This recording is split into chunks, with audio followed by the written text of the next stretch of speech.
What's up, j'espère que ça va. Comme tu l'as vu dans le titre, je vais répondre à la question comment trouver sa voie. Donc c'est une question assez récurrente que beaucoup de gens se posent. Donc que ce soit dans le travail, dans les études, même dans les activités qu'on fait. Ça peut même faire peur à certaines personnes de ne pas trouver ça, de pas trouver sa voie. Je pense honnêtement que les gens qui n'ont pas trouvé leur voie, c'est tout simplement leur problème, c'est qu'ils n'ont pas cherché. Toi tu cherches vraiment à trouver ta voie, je vais te donner 4 conseils, 4 étapes ou ce que tu veux, tu appelles ça comme tu veux, pour trouver sa voie. Premier conseil qui est simple mais essentiel pourtant, c'est d'être motivé.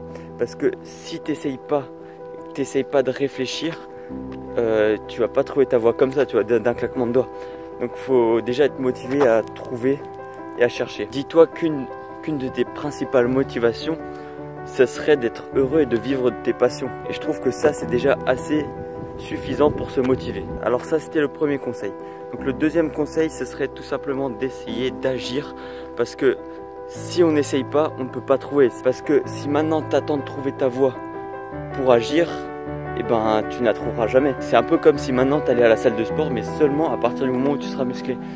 Donc tu vois, c'est pas possible. Donc maintenant, ce qu'il faudrait que tu fasses, c'est que tu essayes vraiment plein de choses qui pourraient potentiellement t'intéresser et de voir après si tu dois continuer ou non là-dedans. Le troisième conseil maintenant, c'est de se poser la question, qu'est-ce que je ferais si j'étais milliardaire, si j'avais 1 milliard d'euros? Alors le but ici, c'est pas de répondre seulement par j'achèterais ci, j'achèterais ça, je partirais ici, je partirais là-bas, parce que ça n'a pas d'intérêt. En fait, faut se dire, faut plutôt le voir comme qu'est-ce que je continuerais de faire si j'avais 1 milliard d'euros. Prenons un exemple maintenant d'un mec qui kiffe faire de la peinture. Il aime ça. Si maintenant il devient milliardaire, il continuera de faire de la peinture.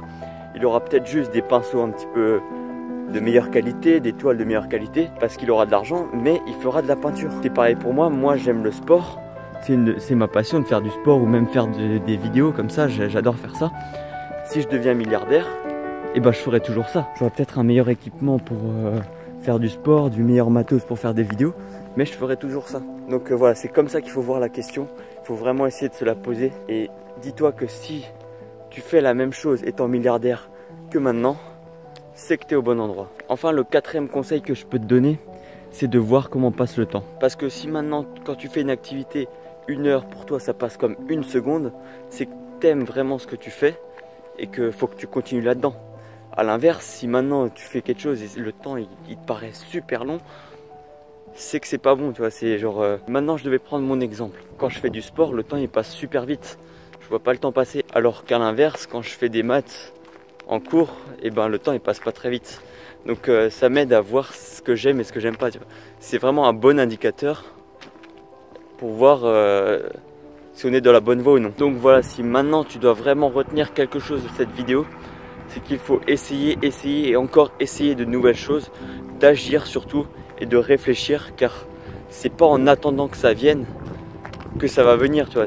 C'est en cherchant qu'on trouve. Donc voilà, n'espère pas que ça vienne comme ça, réfléchis, ça vaut vraiment le coup de le faire. C'est comme ça que tu pourras peut-être vivre de tes passions, d'être heureux et de trouver le bonheur. Donc voilà, j'espère que cette vidéo t'a aidé, qu'elle t'a inspiré. Si elle t'a plu, tu peux toujours me le faire savoir en mettant soit un commentaire ou mettre un pouce bleu, ça me ferait super plaisir.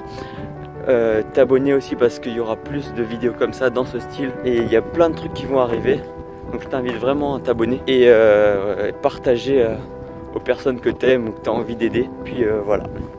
Sur ce, on se retrouve la prochaine fois. Ciao!